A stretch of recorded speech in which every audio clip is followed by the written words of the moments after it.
Namaskar dear children. In previous video, yesterday we have completed the weight and mass. What is the weight? Weight is the formula of the W equals to mg. Weight होता है W equals to mg और mass होता है that is the amount of matter contained. कितना amount कितना matter content होता है किसी पर्टिकुलर ऑब्जेक्ट में, that is the mass, right.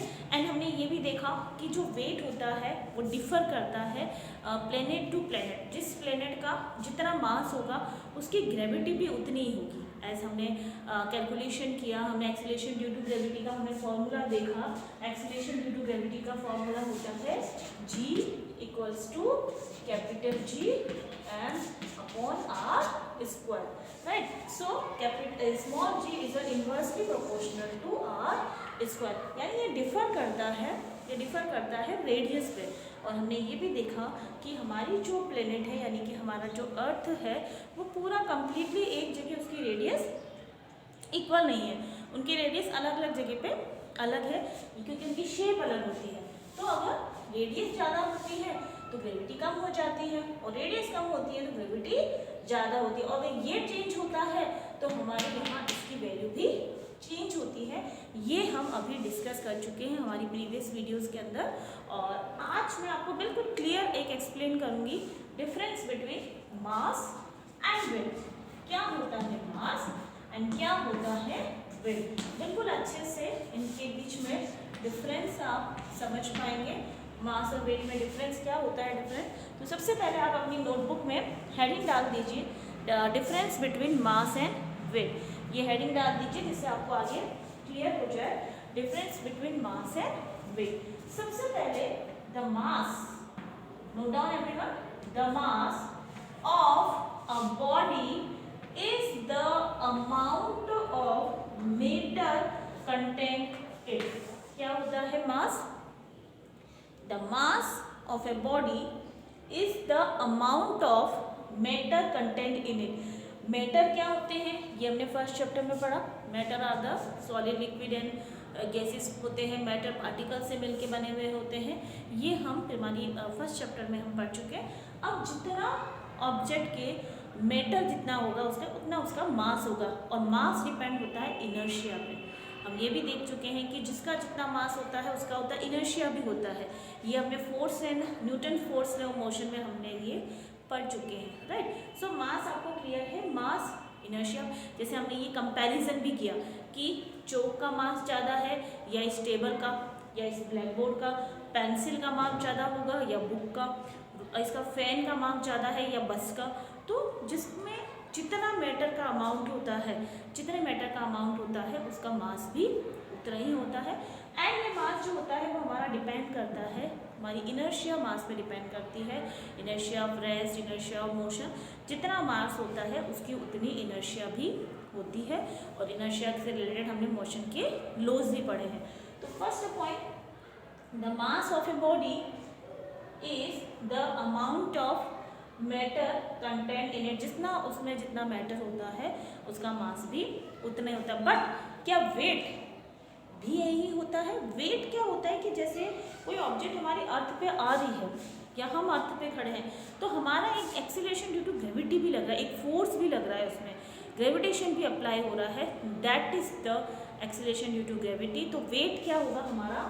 The weight of a body, किसी बॉडी का जो वेट है, weight of a body is the force, एक फोर्स है, is the force with which it is attracted.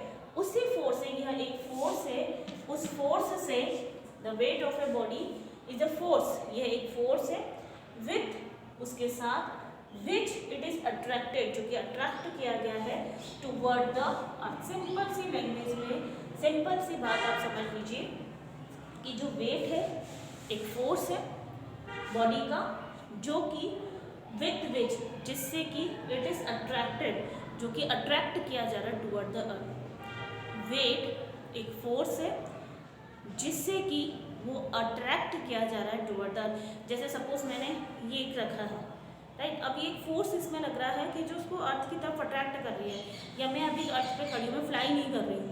सो एक फोर्स है जो मुझे अट्रैक्ट कर रहा है toward the earth, that is the gravitational force, that is the weight. एक acceleration due to gravity also आएगा। फॉर्मूला मास का सेम, मास m होता है। वेट का फॉर्मूला होता है W equals to mg। m means mass, g यानी acceleration due to gravity. The mass remain constant all of the planets. Mass हर जगह कांस्टेंट रहेगा। मेरा मास सपोज अभी 10 अभी जितना भी केजी है, सपोज किसी ऑब्जेक्ट का मास कितना 10 केजी, 15 केजी है, तो वो मास हर जगह सेम रहेगा, मास चेंज नहीं होता है, mass remain constant. Next is weight, sorry, weight varies from place to place, it depend on small ji.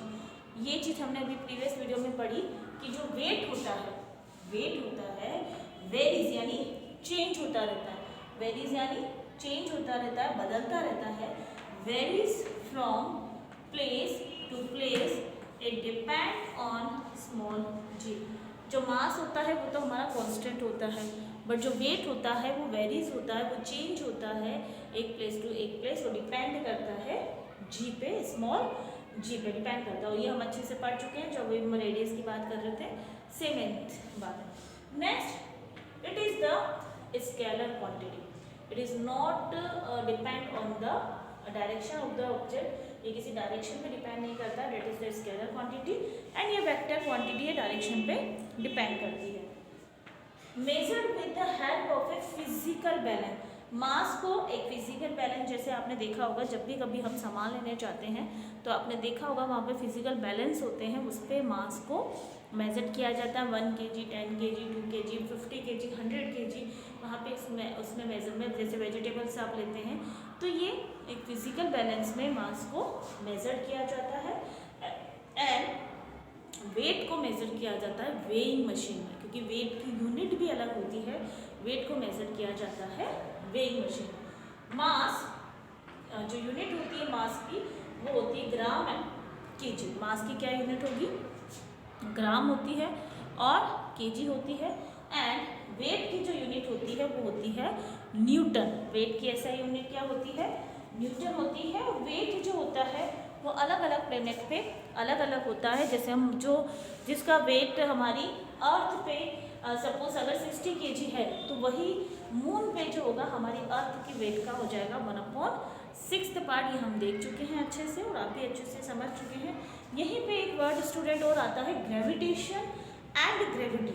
Gravitation क्या होता है एंड ग्रेविटी क्या होता है। जो ग्रेविटेशन होता है वो एक अट्रैक्शन होता है बिटवीन, एक ऑब्जेक्ट और है यहाँ पे आपका साइड में लिख देती हूँ, ग्रेविटेशन एंड ग्रेविटी।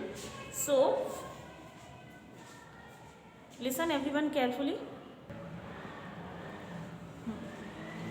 एक और ऑब्जेक्ट आपका हमारा आता है आपका यहाँ पे gravitation and gravity. Gravitation students क्या होता है, ग्रेविटेशन किसी दो ऑब्जेक्ट के बीच में जो फोर्स एक्सपीरियंस कर रहे हैं दैट इज द ग्रेविटेशन। जैसे कोई भी दो ऑब्जेक्ट है, दो पार्टिकल है, वो आपस में एक फोर्स एक्सपीरियंस कर रहे हैं, वो है ग्रेविटेशन। बट ग्रेविटी क्या होगी, ग्रेविटी प्लेनेट की होती है। जो प्लेनेट्स जब होते हैं, जब उसमें कोई ऑब्जेक्ट मूव कर रही है, उस वजह से जो ग्रेविटी होती है दैट इज द ग्रेविटी।